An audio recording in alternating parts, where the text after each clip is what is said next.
नमस्कार, मैं संतोष शर्मा और आप सभी देख रहे ऑटोबायोग्राफी। ऑटोबायोग्राफी यानी मेरी जीवनी। मैं एक नास्तिक हूँ, तर्कवादी हूँ, युक्तिवादी हूँ। मेरे दृष्टिकोण में ईश्वर का कहीं कोई अस्तित्व नहीं है। ईश्वर एक अंधविश्वास है, अफवाह है और इससे ज़्यादा कुछ नहीं।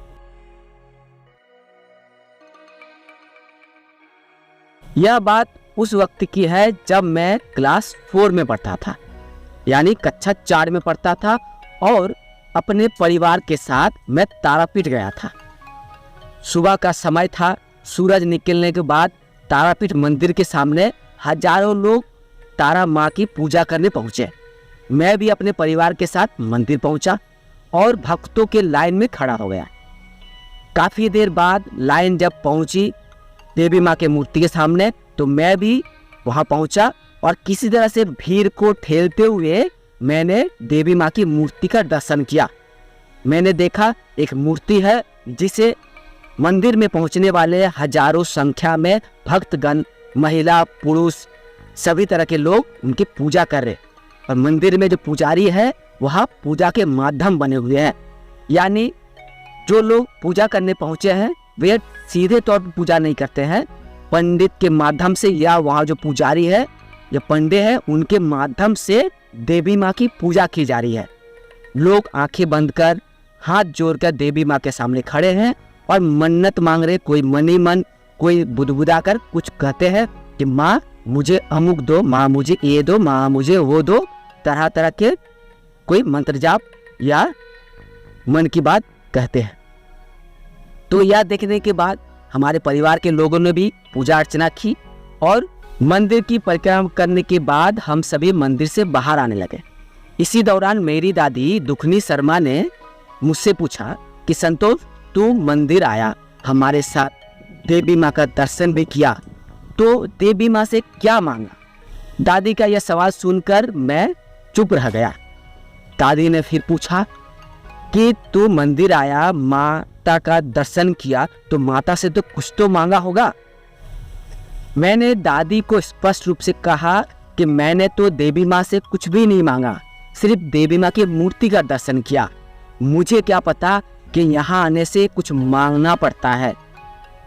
तो दादी यह सुनकर मुझसे कहा कि तू कितना मूर्ख है, तू कितना अज्ञानी है, तू कितना बेवकूफ़ है कि यहाँ आया, देवी माँ का दर्शन किया और माता से कुछ नहीं मांगा। देख, हजारों लाखों लोग सुबह शाम देवी माँ के मंदिर पहुँचती है और देवी माँ से मन्नत मांगते हैं। तो मेरे मन में, मेरे बाल मन में, मेरे बचपन मन में एक सवाल पैदा हो गया, क्या वाकई में देवी माँ से यदि कोई कुछ मांगता है उसे देवी माँ पूर्ण कर सकती है? बचपन में ही तारापीठ मंदिर में जाकर मेरे मन में एक बड़ा सा सवाल पैदा हुआ था, जिसकी तलाश में मैं तरह तरह के धर्म ग्रंथ पढ़ा, धर्म गुरुओं से मिला और ना जाने कहाँ कहाँ भटका अपने इस जवाब को ढूंढने के लिए। क्या भगवान से, देवी देवता से कुछ मांगने से मन्नत पूरी होती है? क्या भगवान वाकई में अपने भक्तों के, हमारे जैसे व्यक्ति के, लोगों की मनोकामना पूर्ण करता है? इस सवाल का जवाब ढूंढने के लिए मैंने पढ़ना शुरू किया, सभी तरह के लोगों से पूछना शुरू किया और वास्तव भी देखा। लेकिन मैं ये आश्चर्य हो गया, किसी ने भी मुझे तार्किक रूप से या सटीक युक्ति या जवाब नहीं दे पाया कि वाकई में कहीं भगवान है, वाकई में कोई ईश्वर है जिससे हम अगर कुछ मन्नत मांगते हैं तो मेरी मन्नत पूरी हो जाएगी, वह भगवान मेरी मन्नत पूरी कर देगा। लेकिन मैं जितना ज़्यादा पढ़ता गया, मुझे एक दिन पता चला ईश्वर कहीं नहीं है। अल्लाह, गॉड, भगवान, खुदा कहीं नहीं है। ईश्वर एक अफवाह है और हम इंसानों ने ही ईश्वर की कल्पना की। हम इंसानों ने ही अपनी कल्पना से देवी देवता के रूप रंग में मूर्तियां बनाई।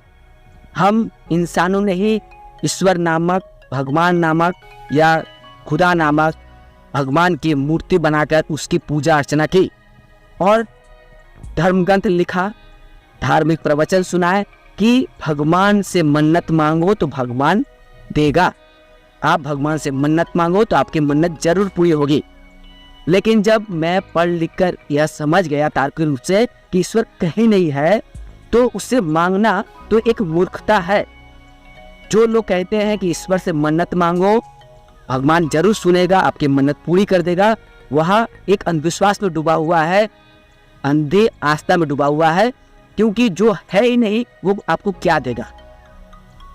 लेकिन फिर भी एक सवाल आज भी है मेरे मन में, अगर ईश्वर है कहीं तो मेरे मन में एक बड़ा सा सवाल है, क्या भगवान से यदि मैं यह मन्नत मांगू कि पूरे दुनिया में जितने लोग हैं, बच्चे हैं, बुजुर्ग हैं, जितने ही इंसान हैं, सभी को नास्तिक बना दो, सभी को तर्कवादी बना दो, युक्तिवादी बना दो, रेशनलिस्ट बना दो, क्या भगवान मेरी यह मन्नत पूरी कर देगा?